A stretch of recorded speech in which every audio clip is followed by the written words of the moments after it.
Yesterday, the San Francisco 49ers get a great win.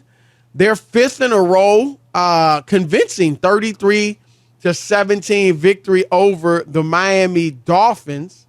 You did call that one, so good call on your part. You know what? Remember I said it, Chris. It wasn't based on anything. I thought the Dolphins were due a loss. That was it. You remember that? That's it. I just said. And they did not play well. It was Tua's worst game of the year by far. He was going to have one of those because he's been playing well all year. He's been playing great. Yep. Now, they were without their two starting offensive tackles, so obviously that's huge, especially when you're facing a great defense like San Francisco. But, yeah, it was all Niners. And what made it even more impressive, Rob, is that it came without Jimmy G for the most part. In the first quarter, he goes down with a broken foot. And the bad news for Niners fans is that he's out for the season. And for all those who have had criticisms of Jimmy G, and he's not an all-pro quarterback or anything like this, but he does win. But, Rob, I think for all his limitations, I think the biggest reason that the Niners went out and, moved up to get Trey Lance, who they thought would be and maybe still will be their quarterback of the future, was because Jimmy G just can't stay healthy. Since he's been with the Niners in 2017, Rob, he's only played 2 full seasons. Both of those, they've gotten to the NFC title game, once to the Super Bowl, but he's just hurt too much. And so, remember, he ended last year hurt. He ended this year hurt.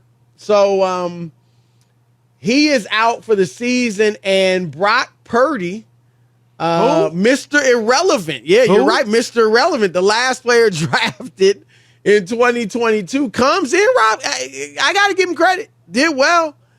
Threw for about 210 yards, 2 touchdowns, a pick. Wasn't spectacular, but he was good. He was solid. And solid enough for them to get the victory. And, Rob, they've got arguably the best defense in the league.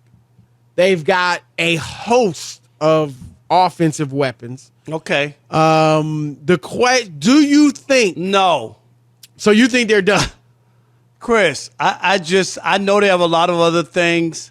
I don't think you could lose Jimmy G. We've seen what this team is with those weapons when Jimmy G's not there. They have not performed. They have not won at a high level. And, in the NFL, I always say this.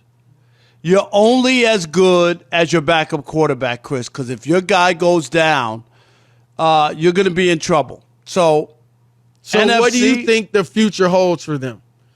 What are you saying? I know you're saying they ain't getting to the Super Bowl, I assume, but what do you think? I'd be hard pressed to believe that they're going to get to the Super Bowl. Their season ended with that broken foot. That's it. Wow. Okay. Well, they're 40. To your point, they're 42-19, Rob, or Kyle Shanahan, who's been the coach the whole time. Jimmy G's been there since 2017. They're 42-19 with Jimmy G. That includes playoffs. 9-29 without it. Those are just facts, Chris. Those aren't feelings. Those are real numbers. And people throw out, but that's Nick Mullins and C.J. Beathard and Brian Hoyer. Who's Brock Purdy? Thank you. And None that's of those the point. dudes were Mr. Irrelevant. All right, now look, here's what I'm gonna say. I agree. I think Philadelphia is the best team in the NFC. Dallas, I think, has a huge ceiling. But I think of all the good teams, I think they're low. I think they're more prone to hit their floor on any given Sunday than any of the top echelon teams. I just think they're inconsistent. But go ahead. I don't want to get off track real quick. With Dallas. Did Jeff Saturday get a contract extension for head coach? I just want to know. Jeff Saturday? Okay, Chris, go ahead. Yeah, the rose is off for that balloon. Yeah, thank you. Thank you, here's everybody. what I think. And look, that they were playing well for 3 quarters, right? And it just went south in a hurry in the 4th quarter. But Rob, and I'm not saying he's Vince Lombardi, but I think Frank Reich has proven he's a good coach. He has had a different quarterback every time he's been there. And you're going to blame all that on him after, you were in the playoffs a year ago. Right. I just wanted to make that point for all the people making this think about Jeff Saturday, Chris, and how they're playing for him and all that. You know what I mean? Like they've won their first game and now they've lost their last three. That's all I'm saying. Okay, right. Go ahead. But I agree that I don't think if you had them in the driver's seat in the NFC, obviously they're not there now, San Francisco.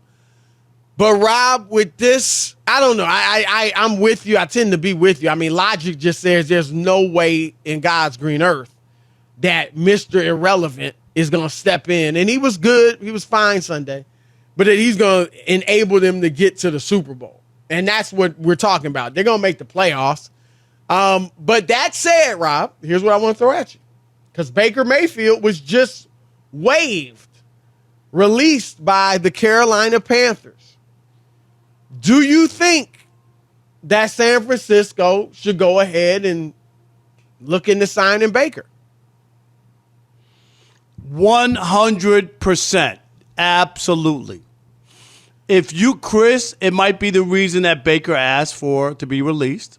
And they, like he's not starting, Good right? point. Sam Darnold. Good point. It's a smart move by Baker. I'm sure his agent is out there, right? And saying, hey, the quarterback just went down. They can't go with this Purdy. What's his name? Brock Purdy. Brock Purdy. They got a team that's ready to win. All the weapons are there, Chris. They can run the ball. They got all the weapons. Absolutely. All he doesn't have to do is not mess it up. Like Jimmy G, who won 2 road playoff games, Chris, without throwing a touchdown a year ago. Right. But you got to have some pocket presence. You got to have some experience back there. Like that's what you need. And he did beat the Pittsburgh Steelers, their arch rivals, in a playoff game. Let's not forget that. In a tough situation. The coach was out. Half with the team was COVID out and with COVID. Exactly. Those are facts. I'm with you. Now, look, at the very least, you got to vet him.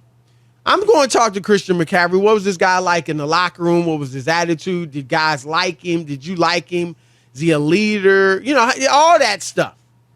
But assuming he is fine, McCaffrey's gives him the thumbs up. Absolutely, Rob, because here's the deal.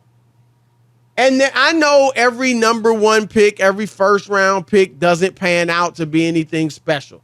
Zach Wilson in New York, Mike White in Chris, New York, right? And that doesn't mean the story's not written on those two necessarily, but right now, Mike White's been better. And except in the red zone against Minnesota. Right, but still, he's been better. I mean, I hear you, but he's been better. But there is something to be said for first-round talent, Rob, versus a Mr. Irrelevant, 7th-round talent. You know what I mean? In most cases, there is something there. So why in the world, when the only guy I have was the last player drafted, no other team wanted him, and I got a guy that was the first player drafted, and even if nobody else was going to take him number 1, he probably was going in the first round. And as you said, Rob, he's won a playoff game and played well. Hey, they had Kansas City on the ropes in the next round. Lost 22-17. So you remember that, right? Absolutely. At the end of the game, they were on the ropes. In a very similar situation, Rob, where you got a great running game with Chubb and those guys. You had good receivers. You had a good deep, very similar situation. And so, look, and I'm not, let's say they were to sign Baker this week, that doesn't mean I'm starting him. I'm bringing him in, getting him up to speed, seeing what Purdy does. I'm not starting him right away. I may not even start him. Heck, Purdy might be okay. Who knows? But I have him there as insurance. And if Purdy is horrible, which very well could be the case, Rob, even though he looked pretty good yesterday, then I got Baker Mayfield to go to. And if you're Baker, Rob, of all the places I could go in the league, this is my number 1 choice. No doubt. It has his name all over it. Absolutely. It does. Forget about the progressive commercials. Forget about his brief stay in Charlotte and all that.